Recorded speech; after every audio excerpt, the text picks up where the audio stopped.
Hi all, welcome back to Career Win Updates. +2 പരീക്ഷ ഇപ്പോൾ എഴുതിക്കൊണ്ടിരിക്കുന്ന വിദ്യാർത്ഥികളെ രക്ഷിതാക്കൾ വളരെ പ്രാധാന്യത്തോടുകൂടി ശ്രദ്ധിക്കേണ്ട ചില കാര്യങ്ങളാണ് ഈ വീഡിയോകളുമായി പങ്കുവെക്കുവാൻ ആഗ്രഹിക്കുന്നത്. അതായത് സാധാരണഗതിയിൽ +2 പരീക്ഷ കഴിഞ്ഞാൽ വിദ്യാർത്ഥികളുടെ ഭാഗത്തു നിന്നും രക്ഷിതാക്കളുടെ ഭാഗത്തു നിന്നുമുള്ള വളരെ പ്രധാനപ്പെട്ട ചോദ്യങ്ങളാണ്. +2 പരീക്ഷ കഴിഞ്ഞു, ഇന്നേ കോഴ്സ് കഴിഞ്ഞു, അല്ലെങ്കിൽ സയൻസ് കഴിഞ്ഞു, കൊമേഴ്സ് കഴിഞ്ഞു, ഹ്യൂമാനിറ്റീസ് കഴിഞ്ഞു, ഇനി ഏത് കോഴ്സാണ് പഠിക്കൽ ഏറ്റവും നല്ലത്, ഏത് യൂണിവേഴ്സിറ്റിയാണ് നല്ലത്, അതിൻ്റെ അപേക്ഷ എപ്പോഴാണ് വിളിക്കുക, അപേക്ഷ എങ്ങനെ സമർപ്പിക്കുക, ഇങ്ങനെയുള്ള ഒരുപാട് കരിയർ സംബന്ധമായിട്ടുള്ള സംശയങ്ങളാണ് മാർച്ചിന് ശേഷം എല്ലാ രക്ഷിതാക്കളിൽ നിന്നും വരാറുള്ളത്. അപ്പോൾ അതുകൊണ്ട് തന്നെ ഇവിടെ വളരെ പ്രാധാന്യത്തോട് ശ്രദ്ധിക്കേണ്ട കാര്യം, ചില പ്രധാനപ്പെട്ട കോഴ്സുകളുടെ അല്ലെങ്കിൽ ചില പ്രധാനപ്പെട്ട യൂണിവേഴ്സിറ്റികളിലെ അഡ്മിഷനൊക്കെ അപേക്ഷ നൽകുവാനുള്ള സമയം +2 പരീക്ഷ, അതായത് +2 പരീക്ഷ കഴിയുന്നതിന് മുമ്പ് തന്നെ അപേക്ഷ വിളിക്കുകയും പിന്നീട് പരീക്ഷ കഴിഞ്ഞതിന് ശേഷം അപേക്ഷ സംബന്ധമായിട്ടുള്ള എല്ലാ കാര്യങ്ങളും പൂർണ്ണമാവുകയും ചെയ്യുന്ന വളരെ പ്രധാനപ്പെട്ട ചില കോഴ്സുകളും യൂണിവേഴ്സിറ്റികളുണ്ട്. അപ്പോൾ ഈ ഒരു യൂണിവേഴ്സിറ്റികളും കോഴ്സുകളൊന്നും അറിയാത്ത ഒരുപാട് രക്ഷിതാക്കളും വിദ്യാർത്ഥികളും ഉള്ളതുകൊണ്ട് തന്നെ ഈ ഒരു വീഡിയോയിൽ വളരെ പ്രാധാന്യത്തോടുകൂടെ ചില കോഴ്സുകളും യൂണിവേഴ്സിറ്റികളെ കുറിച്ചുള്ള ഇൻഫർമേഷനാണ് പങ്കുവെക്കാൻ ആഗ്രഹിക്കുന്നത്. അതിൽ വളരെ പ്രധാനപ്പെട്ട കാര്യമാണ് CUET UG എന്ന് പറയുന്നത്. ഇപ്പോഴും പല രക്ഷിതാക്കൾക്കും ഈ CUET UG അതേപോലെ വിദ്യാർത്ഥികൾക്കും എന്താണെന്നുള്ള കൃത്യമായിട്ടൊരു ബോധമില്ലാത്തതുകൊണ്ട് വളരെ ഡീറ്റെയിൽ ആയിട്ട് ഒരു വീഡിയോ നേരത്തെ തന്നെ ചെയ്തിരുന്നു. എന്നാൽ അതുമായി ബന്ധപ്പെട്ട് ചില സംശയങ്ങളുള്ളതുകൊണ്ട് അതിനെ വളരെ ക്ലിയർ ആയിട്ട് നിങ്ങളെ അറിയിക്കാൻ വേണ്ടിയിട്ടാണ് ഈ ഒരു വീഡിയോ ചെയ്തത്. അപ്പോൾ നിങ്ങൾ മനസ്സിലാക്കേണ്ടത്, നമ്മുടെ രാജ്യത്തെ തന്നെ ഏറ്റവും പ്രധാനപ്പെട്ട സെൻട്രൽ യൂണിവേഴ്സിറ്റി, അതായത് കേരളം ഉൾപ്പെടെ, കേരളത്തിലും ഒരു സെൻട്രൽ യൂണിവേഴ്സിറ്റി, അതായത് കേരള സെൻട്രൽ യൂണിവേഴ്സിറ്റി. അപ്പോൾ കേരളം ഉൾപ്പെടെയുള്ള രാജ്യത്തെ വിവിധ സെൻട്രൽ യൂണിവേഴ്സിറ്റികളിൽ വിദ്യാർത്ഥികൾക്ക് ഡിഗ്രി, അതായത് +2വിന് ശേഷം നിങ്ങൾ നമ്മുടെ മക്കൾക്ക് നൽകുന്ന സാധാരണ രീതിയിലുള്ള ഡിഗ്രി കോഴ്സിന് അഡ്മിഷൻ ലഭിക്കുവാൻ വേണ്ടിയിട്ടുള്ള അപേക്ഷയാണ് CUET UG എന്ന് പറയുന്നത്.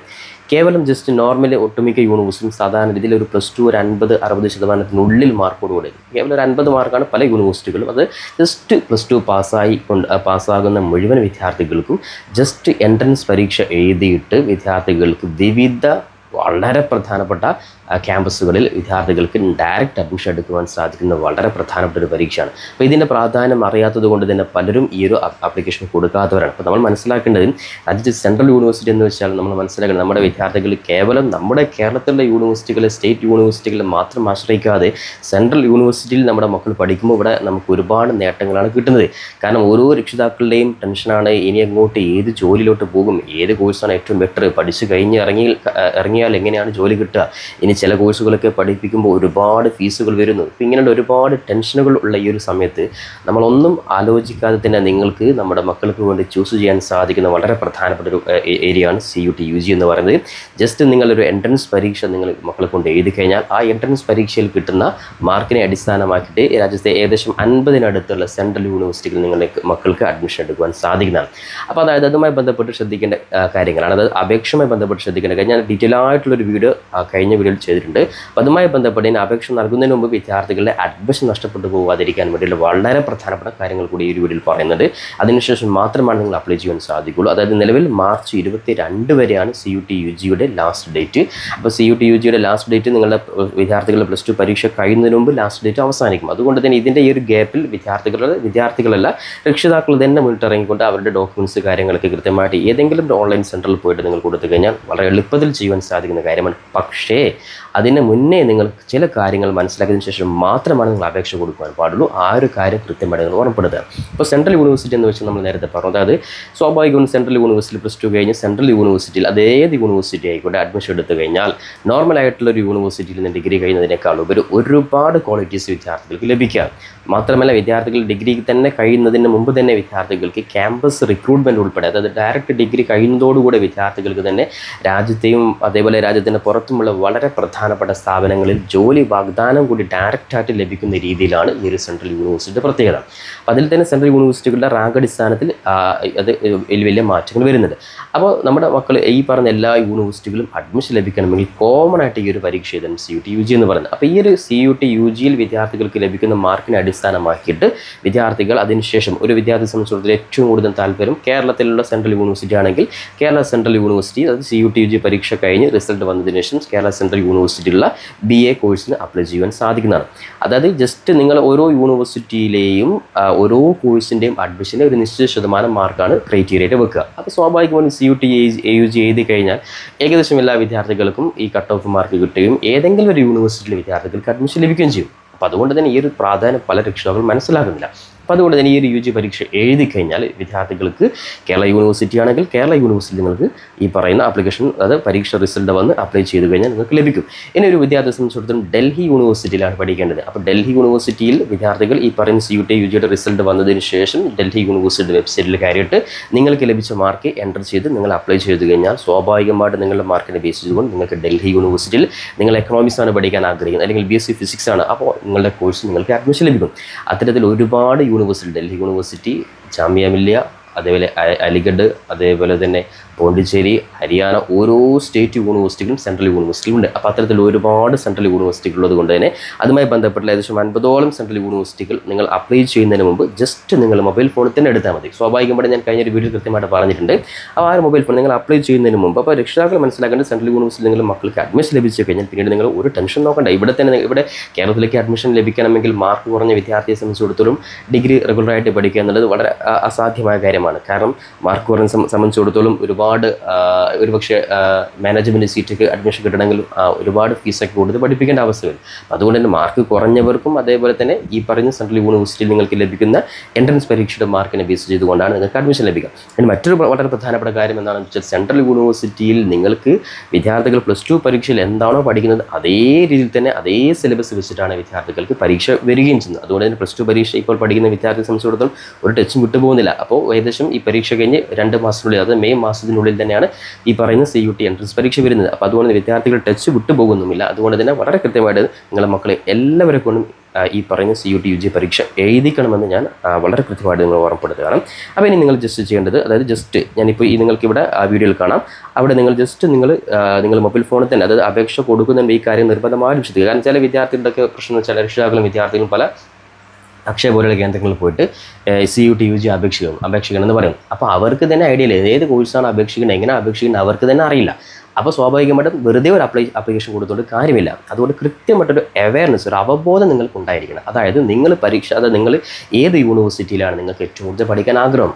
അപ്പോൾ ഞാൻ പറഞ്ഞത് നിങ്ങൾക്കൊരു 4 യൂണിവേഴ്സിറ്റി നിങ്ങൾക്ക് അഡ്മിഷൻ കിട്ടിയാൽ കൊള്ളാം. അല്ലെങ്കിൽ നിങ്ങൾ പഠിക്കാൻ ആഗ്രഹിക്കുന്ന യൂണിവേഴ്സിറ്റി ഞാൻ ഈ പറഞ്ഞ പോണ്ടിച്ചേരി സെൻട്രൽ യൂണിവേഴ്സിറ്റിയാണ്, അല്ലെങ്കിൽ ഡൽഹി യൂണിവേഴ്സിറ്റിയാണ്, ഓക്കെ, അല്ലെങ്കിൽ നിങ്ങൾ കേരള യൂണിവേഴ്സിറ്റിയാണ്. അപ്പോൾ ഉദാഹരണം ഡൽഹി യൂണിവേഴ്സിറ്റി എടുക്കാം. ഡൽഹി യൂണിവേഴ്സിറ്റിയിൽ നിങ്ങൾ BA കോഴ്സ് നിങ്ങൾ എടുക്കണം, അല്ലെങ്കിൽ BA എക്കണോമിക്സ് എടുക്കണം, അല്ലെങ്കിൽ BCom എടുക്കണം. അപ്പോൾ ഇങ്ങനെയുള്ള ഏതെങ്കിലും ഒരു കോഴ്സാണ് നിങ്ങൾ ഉദ്ദേശിക്കുന്നതെങ്കിൽ നിർബന്ധമായിട്ടും നിങ്ങൾ ഏത് യൂണിവേഴ്സിറ്റിയിലാണ് പഠിക്കുന്നത് ആ യൂണിവേഴ്സിറ്റിയിൽ നിങ്ങൾ, അതായത് ഏത് കോഴ്സാണ് പഠിക്കാൻ ആഗ്രഹിക്കുന്നത് ആ കോഴ്സ് പഠിക്കാൻ ആവശ്യമായിട്ടുള്ള സബ്ജക്റ്റുകൾ ഏതാണ് പരീക്ഷ എഴുതേണ്ടതെന്ന് നിങ്ങൾക്ക് കൃത്യമായിട്ടൊരു ബോധം ഉണ്ടായിരിക്കണം. അതിനായിട്ട് നിങ്ങൾ ജസ്റ്റ് അത് ശ്രദ്ധിക്കണം. കാര്യം ഉദാഹരണത്തിന് കേരള യൂണിവേഴ്സിറ്റിയിൽ ഒരു പക്ഷേ, അതായത് നമ്മളിപ്പോൾ CUT UGയുമായി ബന്ധപ്പെട്ട് 5 പരീക്ഷകളാണ് നമുക്ക് മാക്സിമം എഴുതാൻ പറ്റുക. അപ്പോൾ പലർക്കും എന്താണ് 5 പരീക്ഷ, എന്താണ് 3 പരീക്ഷ, ഇതൊന്നും അറിയില്ല. അതായത് 3 പരീക്ഷകൾ നോർമലായിട്ട് എല്ലാ വിദ്യാർത്ഥികൾക്കും എഴുതാം. അതായത് ജനറൽ വിഭാഗത്തിൽപ്പെട്ടവർക്ക് 1000 രൂപ വെച്ചിട്ട് 3 പരീക്ഷയിന്, OBC വിഭാഗക്കാർക്ക് 900 സംതിങ് ആണ്, അതൊക്കെ ഞാൻ കഴിഞ്ഞ വീഡിയോയിൽ പറഞ്ഞിട്ടുണ്ട്. അപ്പോൾ 3 പരീക്ഷ നിങ്ങൾക്ക് എല്ലാവർക്കും കോമൺ ആയിട്ട് ഈ പറയുന്ന നോർമൽ ഫീസിൽ നിങ്ങൾക്ക് എഴുതാം. എന്നാൽ അതിൻ്റെ കൂടെ അഡീഷണൽ ആയിട്ട് നിങ്ങൾ വീണ്ടും 2 കോഴ്സുകൾ കൂടെ എക്സ്ട്രാ എടുക്കുകയാണെങ്കിൽ നിങ്ങൾ ഈ പറയുന്ന ഓരോ കോഴ്സിനും 400 രൂപ വെച്ചിട്ട് എക്സ്ട്രാ നിങ്ങൾ കൊടുക്കണം. അപ്പോൾ എന്താണ് ഈ 3 പരീക്ഷ, അപ്പോൾ ഏതാണ് ഈ 3 പരീക്ഷ നമ്മൾ കൊടുക്കേണ്ടത്, ഇങ്ങനെ ഒരുപാട് സംശയമുണ്ട്. അപ്പോൾ നിങ്ങൾക്ക് നോർമലായിട്ട് 37ഓളം സബ്ജക്റ്റുകളാണ് നിങ്ങൾക്ക് പരീക്ഷ എഴുതാൻ പറ്റുക. അപ്പോൾ സ്വാഭാവികമായിട്ട് ഞാൻ പറഞ്ഞതുപോലെ, അതായത് നിങ്ങളെ സംബന്ധിച്ചിടത്തോളം കേരളത്തിലുള്ള യൂണിവേഴ്സിറ്റിയിൽ നിങ്ങൾ അഡ്മിഷൻ എടുക്കാൻ ആഗ്രഹിക്കുന്നെങ്കിൽ കേരള യൂണിവേഴ്സിറ്റിയിൽ നിങ്ങൾക്ക്, അതായത് ചില യൂണിവേഴ്സിറ്റികളിൽ ഒരു ഇന്ന സബ്ജക്റ്റ് കിട്ടണമെങ്കിൽ ഏതെങ്കിലും ഒരു സബ്ജക്റ്റ് മാത്രമേ എഴുതാൻ മതി. അപ്പോൾ ഒട്ടുമിക്ക യൂണിവേഴ്സിറ്റിയിലും, അതായത് BBA അല്ലെങ്കിൽ BCom ഒക്കെ എടുക്കണമെങ്കിൽ ജസ്റ്റ് 3ാമത്തെ പേപ്പറായിട്ടുള്ള ജനറൽ പേപ്പർ, അതായത് ജനറൽ ടെസ്റ്റ് പേപ്പർ ഉണ്ട്, ആ ജനറൽ ടെസ്റ്റ് പേപ്പർ മാത്രം എഴുതിയാൽ മതി. അപ്പോൾ ഒറ്റൊരു പരീക്ഷ മാത്രം അപ്ലൈ ചെയ്താൽ മതി. എന്നാൽ ചില യൂണിവേഴ്സിറ്റികൾ ലാംഗ്വേജ് ഇംഗ്ലീഷും അതേപോലെ തന്നെ ജനറൽ പേപ്പറും അതേപോലെ തന്നെ വേറെ ഏതെങ്കിലും സബ്ജക്റ്റും നിങ്ങൾ എഴുതേണ്ടി വരും. അത്തരത്തിൽ ഓരോ യൂണിവേഴ്സിറ്റിയിലും അതത് കോഴ്സ് എടുപ്പോൾ നിങ്ങൾ ഏത് കോഴ്സാണ് എടുക്കാൻ ആഗ്രഹിക്കുന്നത് ആ കോഴ്സ് ഇന്ന യൂണിവേഴ്സിറ്റിയിൽ എടുക്കാൻ ആവശ്യമായിട്ടുള്ള സബ്ജക്റ്റുകൾ അത് നോക്കിയിട്ട് മാത്രമാണ് നിങ്ങൾ എൻട്രൻസ് പരീക്ഷയ്ക്ക് നിങ്ങൾ അപ്ലൈ ചെയ്യാൻ പാടുള്ളൂ. കാരണം ഉദാഹരണത്തിന് ഒരു വിദ്യാർത്ഥിയെ സംബന്ധിച്ചിടത്തോളം ലാംഗ്വേജിൽ മലയാളം കൊടുത്തു, അതിൽ ലാംഗ്വേജ് ഇംഗ്ലീഷ് കൊടുത്തു, അതുപോലെ ജനറൽ പേപ്പർ കൊടുത്തു. ഈ 3 പേപ്പർ വിദ്യാർത്ഥി പരീക്ഷ ചെയ്യും. പക്ഷേ ആ കുട്ടിക്ക് പഠിക്കേണ്ടത് BA എക്കണോമിക്സ് അല്ലെങ്കിൽ BCom അല്ലെങ്കിൽ BSc ഫിസിക്സ് ആണ്, അങ്ങനെ വിചാരിക്കുക. പക്ഷേ സ്വാഭാവികമായിട്ടും ഒട്ടുമിക്ക യൂണിവേഴ്സിറ്റികളും, അതായത് ഈ എൻട്രൻസ് എക്സാം ക്വാളിഫൈഡ് ആവണമെങ്കിൽ, അവർക്ക് അഡ്മിഷൻ കിട്ടണമെങ്കിൽ അവർ ഒരുപക്ഷെ ഇംഗ്ലീഷും അതേപോലെ തന്നെ ഫിസിക്സ് ആണെങ്കിൽ ഫിസിക്സും അതേപോലെ തന്നെ കെമിസ്ട്രിയും ആവശ്യമായിട്ടെന്ന് വരും. അപ്പോൾ ഒരു കുട്ടി ഫിസിക്സ് മാത്രം കൊടുത്ത് കെമിസ്ട്രി കൊടുത്തില്ല, അപ്പോൾ ആ യൂണിവേഴ്സിറ്റിയിൽ അവർക്ക് അഡ്മിഷൻ കിട്ടില്ല. അപ്പോൾ അതുകൊണ്ട് നിങ്ങൾ പഠിക്കാൻ ആഗ്രഹിക്കുന്ന യൂണിവേഴ്സിറ്റിയിലെ വെബ്സൈറ്റിൽ കയറിയിട്ട് ഏത് കോഴ്സാണ് നിങ്ങൾ പഠിക്കാൻ ആഗ്രഹിക്കുന്നത്, അങ്ങനെയാണ് അവിടെ ഏതൊക്കെ പരീക്ഷ എഴുതണം. അപ്പം നോർമലി 3 എഴുതാൻ പറ്റുള്ളൂ, നിങ്ങൾക്ക് എക്സ്ട്രാ 5 നിങ്ങൾക്ക് എന്താക്കാം എഴുതാൻ പറ്റുമെന്നുള്ളത്. അപ്പോൾ ഞാൻ ഏകദേശം നിങ്ങൾക്ക് ഐഡിയ ഉണ്ടായിട്ട് അത് ഞാൻ കാണിച്ചു തരാം, എന്തായാലും നിങ്ങൾക്ക് വളരെ കൃത്യമായി മനസ്സിലാവും. അപ്പോൾ ഇതിൽ കാണുന്നത് പോലെ ജസ്റ്റ് നിങ്ങൾ CUT വെബ്സൈറ്റിൽ നിങ്ങൾ വരുന്നത് CUT.nta.nic.in ഈ ഒരു വെബ്സൈറ്റിൽ കയറി കഴിഞ്ഞാൽ നിങ്ങൾക്ക് ഏറ്റവും മുകളിൽ നിങ്ങൾക്ക് ഈ പറയുന്ന 3 ലൈന് കാണാൻ പറ്റും. അവിടെ നിങ്ങൾ ജസ്റ്റ് ക്ലിക്ക് ചെയ്യുക. ഓക്കെ, അപ്പോൾ ജസ്റ്റ് വളരെ എളുപ്പത്തിൽ തന്നെ നിങ്ങൾക്ക് അപ്ലൈ ചെയ്യാൻ സാധിക്കുന്ന രീതിയിൽ തന്നെയാണ്. അപ്പോൾ ജസ്റ്റ് നിങ്ങൾ മൊബൈൽ ഫോണിൽ തന്നെ കൃത്യമായിട്ട് ഒരു അവയർനെസ് നിങ്ങൾ ഉണ്ടാക്കിയാൽ മതി. അപ്പോൾ ജസ്റ്റ് നിങ്ങൾ ഇവിടെ ഏറ്റവും മുകളിൽ ആ 3 ലൈൻ നിങ്ങൾ ക്ലിക്ക് ചെയ്യുന്നു. അതിനുശേഷം നിങ്ങൾ യൂണിവേഴ്സിറ്റീസ് നിങ്ങൾ കാണാൻ സാധിക്കും. നോക്കുക, യൂണിവേഴ്സിറ്റിയിൽ നിങ്ങൾക്ക് കാണാൻ സാധിക്കും. അവിടെ നിങ്ങൾ കണ്ടോ, central university, state university, deemed university, private university, ഇത്രയും യൂണിവേഴ്സിറ്റികളാണ് നമുക്ക് അപ്ലൈ ചെയ്യാൻ സാധിക്കുക. അപ്പോൾ നമുക്ക് ഏറ്റവും കൂടുതൽ നമുക്ക് പ്രാധാന്യമുള്ള സെൻട്രൽ യൂണിവേഴ്സിറ്റിയാണ്. അതുകൊണ്ട് സെൻട്രൽ യൂണിവേഴ്സിറ്റി നമ്മൾ ക്ലിക്ക് ചെയ്യുക. അപ്പോൾ സെൻട്രൽ യൂണിവേഴ്സിറ്റി നമ്മൾ ക്ലിക്ക് ചെയ്ത് കഴിഞ്ഞാൽ നിങ്ങൾ ഏത് യൂണിവേഴ്സിറ്റി, അപ്പോൾ ഞാനിപ്പോൾ പറഞ്ഞ 46 യൂണിവേഴ്സിറ്റിയാണ്. അപ്പോൾ 46 യൂണിവേഴ്സിറ്റി ലിസ്റ്റ് ഇവിടെ കാണാൻ സാധിക്കും. ഓക്കെ, അപ്പോൾ ഈ 46 യൂണിവേഴ്സിറ്റി നിങ്ങൾക്ക് ഏത് യൂണിവേഴ്സിറ്റിയിൽ പഠിക്കാൻ നിങ്ങൾക്ക് ആഗ്രഹം നിങ്ങൾ നോക്കുക. ഒന്നാമത് Aligarh university, Assam university, Banaras university, അതേപോലെ തന്നെ സെൻട്രൽ സംസ്കൃത യൂണിവേഴ്സിറ്റി. അപ്പോൾ ഇത്തരത്തിൽ എല്ലാ ഗുജറാത്ത്, ഹരിയാന, ജമ്മു, ജാർഖണ്ഡ്, കേരള, ഒഡീഷ, പഞ്ചാബ്, രാജസ്ഥാൻ, തമിഴ്നാട്, ഓക്കെ, ഇങ്ങനെ എല്ലാ യൂണിവേഴ്സിറ്റി, ജാമ്യ മില്ലിയ നെഹ്റു യൂണിവേഴ്സിറ്റി, ഓക്കെ, മണിപ്പൂർ, അപ്പോൾ മുഴുവൻ യൂണിവേഴ്സിറ്റി ലിസ്റ്റ് നിങ്ങൾക്ക് ഇവിടെ ഇങ്ങനെ സ്ക്രോൾ ചെയ്താൽ കാണാൻ പറ്റും. ഓക്കെ, അപ്പോൾ നിങ്ങൾ എല്ലാ യൂണിവേഴ്സിറ്റികളും പഠിക്കാം. അപ്പോൾ നമ്മൾ ഈ ഒരു യൂണിവേഴ്സിറ്റി ലിസ്റ്റിൽ നിന്ന് നമ്മളിപ്പോൾ സെൻട്രൽ യൂണിവേഴ്സിറ്റി ഓഫ് കേരള, കേരളത്തിലെ സെൻട്രൽ യൂണിവേഴ്സിറ്റിയിലാണ് എനിക്ക് അപ്ലൈ ചെയ്യേണ്ടത്. ഞാൻ അവിടെയാണ് പഠിക്കാൻ ആഗ്രഹിക്കുന്നതെങ്കിൽ ജസ്റ്റ് നിങ്ങൾ നോക്കുക, അതായത് 15ാമത്തെ number central university of Kerala, അത് ജസ്റ്റ് നമ്മൾ ക്ലിക്ക് ചെയ്യുന്നു. അങ്ങനെ അത് ക്ലിക്ക് ചെയ്ത് കഴിഞ്ഞാൽ അത് നമുക്ക് ആ ഒരു PDF കാണാൻ സാധിക്കും. അവിടെ ഡൗൺലോഡ് ചെയ്ത് നമ്മൾ നോക്കാം. കേരള യൂണിവേഴ്സിറ്റി നമുക്കിപ്പോൾ ഒരു കോഴ്സാണ് UG, അതായത് ഡിഗ്രി വിഭാഗത്തിൽ പ്രൊവൈഡ് ചെയ്യുന്നത്. അപ്പോൾ ഏതാണ് BA ഓണേഴ്സ് ആണ്. അത് BA ഓണേഴ്സ് എന്ന് പറയുന്ന കോഴ്സ് കേരള സെൻട്രൽ യൂണിവേഴ്സിറ്റിയിൽ അഡ്മിഷൻ ആഗ്രഹിക്കുന്നത്. അത് കേരളത്തിലെ സെൻട്രൽ യൂണിവേഴ്സിറ്റി മാത്രമാണ് ഒരാൾക്ക് പഠിക്കാൻ ആഗ്രഹമുള്ളതെങ്കിൽ അവൻ പഠിക്കേണ്ടത് ഏതൊക്കെ പരീക്ഷ എഴുതുന്നത് നോക്കുക. ലാംഗ്വേജിൽ ഇംഗ്ലീഷ്, അപ്പോൾ ഇംഗ്ലീഷ് ഒരു സബ്ജക്റ്റ് കൊടുക്കണം. 2 ഡൊമൈൻ സബ്ജക്റ്റുകൾ ഏതാണ് എഴുതേണ്ടത്? Political science. നേരത്തെ 28 സബ്ജക്റ്റ് ഡൊമൈൻ സബ്ജക്റ്റാണ്, അതിൽ പൊളിറ്റിക്കൽ സയൻസ്. 3ാമത് ജനറൽ ടെസ്റ്റ് പേപ്പർ. അപ്പോൾ ഈ 3 പരീക്ഷ എഴുതി കഴിഞ്ഞാൽ ഈ പറയുന്ന കേരള യൂണിവേഴ്സിറ്റിയിൽ നിങ്ങൾക്ക് ഈ BA കോഴ്സിൽ നിങ്ങൾക്ക് അഡ്മിഷൻ ലഭിക്കും. ഇനി ഇതേ രീതിയിൽ തന്നെ ഒട്ടുമിക്ക യൂണിവേഴ്സിറ്റികളും ഇതേ ഇംഗ്ലീഷ്, അതേപോലെ political science, general aptitude test BA course ഒട്ടുമിക്ക കോഴ്സുകളും പ്രൊവൈഡ് ചെയ്യുന്നത്. ഇനി അതോടൊപ്പം തന്നെ ശ്രദ്ധിക്കണം, ചില യൂണിവേഴ്സിറ്റികളിൽ BA പോലത്തെ സബ്ജക്റ്റുകൾ ലഭിക്കാൻ ജസ്റ്റ് ജനറൽ ആപ്റ്റിറ്റ്യൂഡ് ടെസ്റ്റ് മാത്രം എഴുതിയാൽ മതി. അപ്പോൾ നിങ്ങൾ ഈ 3 പരീക്ഷ നിങ്ങൾ എഴുതി കഴിഞ്ഞാൽ കേരള യൂണിവേഴ്സിറ്റി കിട്ടും. ഇനി അതേപോലെ തന്നെ ഒട്ടുമിക്ക യൂണിവേഴ്സിറ്റി നിങ്ങൾ ഇവിടെ ഓരോ തൊട്ടപ്പുറത്തിൽ കർണാടക യൂണിവേഴ്സിറ്റി എടുക്കുകയാണെങ്കിൽ കർണാടക യൂണിവേഴ്സിറ്റിയിൽ നിങ്ങൾക്ക് കാണാൻ സാധിക്കും BSc ഫിസിക്സ്, കെമിസ്ട്രി ഒക്കെ പഠിക്കുകയാണെങ്കിൽ ഇവിടെ ഓരോന്നിൻ്റെയും എലിജിബിലിറ്റി ഇവിടെ നിങ്ങൾ ഏത് പേപ്പറാണ് നിങ്ങൾ എഴുതേണ്ടത്. ഉദാഹരണത്തിന് ഫിസിക്സ്, ഉദാഹരണം നിങ്ങൾ നോക്കുക, BSc കെമിസ്ട്രി ആണെങ്കിൽ ആ കുട്ടി എഴുതേണ്ടത് ഫിസിക്സ്, കെമിസ്ട്രി, മാത്തമെറ്റിക്സ് അല്ലെങ്കിൽ ബയോളജി. ഓക്കെ, ഇനി അതേപോലെ തന്നെ കുട്ടിക്ക് BSc ജിയോളജി പഠിക്കണമെങ്കിൽ ഫിസിക്സ്, കെമിസ്ട്രി, ബയോളജി. അപ്പോൾ ഇത്തരത്തിൽ ഏതാണോ പഠിക്കാൻ ആഗ്രഹിക്കുന്നത്, ഏത് യൂണിവേഴ്സിറ്റിയാണ് പഠിക്കാൻ ആഗ്രഹിക്കുന്നത്, അപ്പോൾ ഏറ്റവും കൂടുതൽ യൂണിവേഴ്സിറ്റികളിൽ റിപ്പീറ്റഡ് ആയിട്ട് വരുന്ന സബ്ജക്റ്റുകൾ പ്രയോറിറ്റി ആയിട്ട് കൊടുക്കുക. ഇനി ഒരു വിദ്യാർത്ഥി സംബന്ധിച്ചിടത്തോളം തമിഴ്നാട് യൂണിവേഴ്സിറ്റി പഠിക്കണമെങ്കിൽ തമിഴ്നാട് യൂണിവേഴ്സിറ്റിയിൽ നിങ്ങൾ പഠിക്കാൻ ആഗ്രഹിക്കുന്ന കോഴ്സിൻ്റെ ഏതാണ് പേപ്പർ അത് മാത്രം എഴുതിയാൽ മതി. പക്ഷേ ഒരു പേപ്പർ മാത്രം നിങ്ങൾ കൊടുക്കുക. കാരണം ചില യൂണിവേഴ്സിറ്റികൾ ഒരു സബ്ജക്റ്റ് കിട്ടണമെങ്കിൽ ഒരു പേപ്പർ മാത്രം എഴുതിയാൽ മതി. ഞാൻ നേരത്തെ പറഞ്ഞതുപോലെ ഇംഗ്ലീഷ് ചിലപ്പോൾ മാത്രം അല്ലെങ്കിൽ ജനറൽ ആപ്റ്റിറ്റ്യൂഡ് ടെസ്റ്റ് മാത്രം എഴുതിയാൽ മതി. പക്ഷേ ഒന്ന് മാത്രം നിങ്ങൾ കൊടുക്കരുത്. നിങ്ങൾ അതിൽ കോമൺ ആയിട്ട് ഇനിയിപ്പോൾ കൊമേഴ്സുകാരെ സംബന്ധിച്ചിടത്തോളം കൊമേഴ്സുകാർ ശ്രദ്ധിക്കേണ്ടത് ഏറ്റവും കൂടുതൽ അവർക്ക് അതായത് ഒന്ന് ജനറൽ ആപ്റ്റിറ്റ്യൂഡ് ടെസ്റ്റും വരും, അതുപോലെ അക്കൗണ്ടൻസും ബിസിനസ് സ്റ്റഡീസും. ഇത് 3 എഴുതിയാൽ തന്നെ കൊമേഴ്സുകാർ ഉള്ള കൊമേഴ്സ് സബ്ജക്റ്റ്, അതായത് ഏതൊക്കെ യൂണിവേഴ്സിറ്റിയാണ് BCom BBA ഉള്ളത് അതിനൊക്കെ ആവശ്യമായിട്ടുള്ളത് ജനറൽ ആപ്റ്റിറ്റ്യൂഡ് ടെസ്റ്റും അതേപോലെ അക്കൗണ്ടൻസും ബിസിനസ് സ്റ്റഡീസ് മാത്രമാണ്. അവരത് കൊടുത്താൽ മതി. ഇനി എക്കണോമിക്സുകാരാണെങ്കിൽ അതേപോലെ എക്കണോമിക്സും നോർമലി ഈ പറയുന്ന കോഴ്സുകൾ തന്നെയാണ് വരുന്നത്. ഓക്കെ, അപ്പോൾ എന്തായാലും ഈ രീതിയിൽ എല്ലാ വിദ്യാർത്ഥികളും ആപ്ലിക്കേഷന് മുമ്പ് അപേക്ഷ കൊടുക്കുന്നതിന് മുമ്പ് രക്ഷിതാക്കൾ കൃത്യമായിട്ട് നോക്കിയിട്ട് നിങ്ങളുടെ മക്കളുടെ ഏതാണ് ഏരിയ, ഏതാണ് യൂണിവേഴ്സിറ്റി, ഇതൊക്കെ നിങ്ങൾ തന്നെ ജസ്റ്റ് എടുത്ത് നോക്കിയിട്ട് നമ്മുടെ മക്കളെ നല്ലൊരു സെൻട്രൽ യൂണിവേഴ്സിറ്റി നമ്മൾ പഠിപ്പിക്കാൻ വേണ്ടി ശ്രമിക്കുക. തീർച്ചയായിട്ടും നിങ്ങൾ കൃത്യമായിട്ട് വിദ്യാർത്ഥികൾ അപ്ലൈ ചെയ്ത് കഴിഞ്ഞാൽ ഈ ഒരു മാസം നിങ്ങൾ ജസ്റ്റ് ഇതുമായി ബന്ധപ്പെട്ടുള്ള +2 ബേസ്ഡ് ആയിട്ടുള്ള സബ്ജക്റ്റുകൾ തന്നെ നിങ്ങൾ നോക്കുക. കൊമേഴ്സ് തരണം അല്ലെങ്കിൽ ഫിസിക്സ്, സയൻസ് തരണം, ഫിസിക്സ്, കെമിസ്ട്രി, ബയോളജി ഇതെന്നെ പേപ്പർ നിങ്ങൾ നോക്കുക. കൊമേഴ്സ് ആണെങ്കിൽ ഈ പറഞ്ഞ അക്കൗണ്ടൻസ് ബിസിനസ് സ്റ്റഡീസിനെ നോക്കുക. ഇനി ജനറൽ ആയിട്ടുള്ള പേപ്പർ ജസ്റ്റ് നോർമൽ ആയിട്ടുള്ള കാര്യങ്ങൾ മാത്രമാണ്. അതൊക്കെ നിങ്ങൾക്ക് വേണമെങ്കിൽ ഇഷ്ടംപോലെ ക്ലാസ്സുകൾ ഓൺലൈനായിട്ട് ലഭ്യമാണ്. അതൊക്കെ നിങ്ങൾ നോക്കിയിട്ട് കൃത്യമായിട്ട് പരിശീലിച്ച് എഴുതിയാൽ തീർച്ചയായിട്ടും രാജ്യത്തെ സെൻട്രൽ യൂണിവേഴ്സിറ്റി നിങ്ങൾക്ക് വളരെ എളുപ്പത്തിൽ നിങ്ങൾക്ക് അഡ്മിഷൻ ലഭിക്കുവാൻ സാധിക്കുന്നതാണ്. അപ്പോൾ എല്ലാ രക്ഷിതാക്കളും വിദ്യാർത്ഥികളും ഇപ്പോൾ തന്നെ ഇതുമായി ബന്ധപ്പെട്ട കാര്യം വളരെ ഗൗരവമായിട്ട് നിങ്ങൾ മുന്നോട്ട് നീക്കുക. പ്രത്യേകിച്ച് പറയാനുള്ള +2 വിദ്യാർത്ഥികൾ അവരുടെ പഠനവുമായി തന്നെ മുന്നോട്ട് പോവുക. രക്ഷിതാക്കൾ ഇതുമായി ബന്ധപ്പെട്ടുള്ള കാര്യങ്ങൾക്ക് വേണ്ടി സമയം ഉപയോഗപ്പെടുത്തുക. ഇതുമായി ബന്ധപ്പെട്ട സംശയങ്ങളും അതേപോലെ വിദ്യാർത്ഥികളുടെ കരിയർ സംബന്ധമായിട്ടുള്ള പേഴ്സണൽ എഡ്യൂക്കേഷൻ കൗൺസിലിംഗ് ഉൾപ്പെടെയുള്ള എല്ലാ കാര്യവും നമ്മുടെ കരിയർ വിൻ്റെ ഭാഗത്ത് ലഭ്യമാണ്. അതിനായിട്ട് എൻ്റെ പേഴ്സണൽ നമ്പറാണ് താഴെ കൊടുത്തിട്ടുള്ളത്.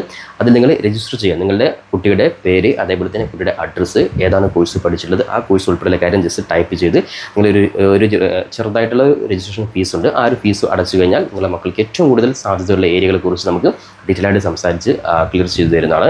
അതൊക്കെ നിങ്ങൾ ഉപയോഗപ്പെടുത്തുക. അപ്പോൾ എന്തായാലും എല്ലാ വിദ്യാർത്ഥികളും രക്ഷിതാക്കൾ ഈ രീതിയിൽ കൃത്യമായിട്ട് പരീക്ഷ എഴുതി നല്ലൊരു യൂണിവേഴ്സിറ്റിയിൽ അഡ്മിഷൻ ലഭിക്കുവാൻ സാധിക്കട്ടെ എന്ന് ആത്മാർത്ഥം ആശംസിച്ചുകൊണ്ട് ഇത്തരത്തിലുള്ള വീഡിയോകൾ കൃത്യമായിട്ട് ലഭിക്കാൻ വേണ്ടി ചാനൽ കൃത്യമായിട്ട് സബ്സ്ക്രൈബ് ചെയ്ത് വെക്കാനും ബെല്ലൈക്കൻ എനാബിൾ ചെയ്ത് വെക്കുവാനും പരമാവധി നിങ്ങളുടെ സുഹൃത്തുക്കൾ കൂടി ഇത്തരത്തിലുള്ള വീഡിയോകൾ ഷെയർ ചെയ്ത് കൊടുക്കുവാനും കൂടി ഓർമ്മപ്പെടുത്തിക്കൊണ്ട് പുതിയൊരു അപ്ഡേറ്റുമായി നമുക്ക് വീണ്ടും കണ്ടുമുട്ടാം. അതുവരെയും തൽക്കാലം it's me Savad Arichiri. Thank you for watching this video.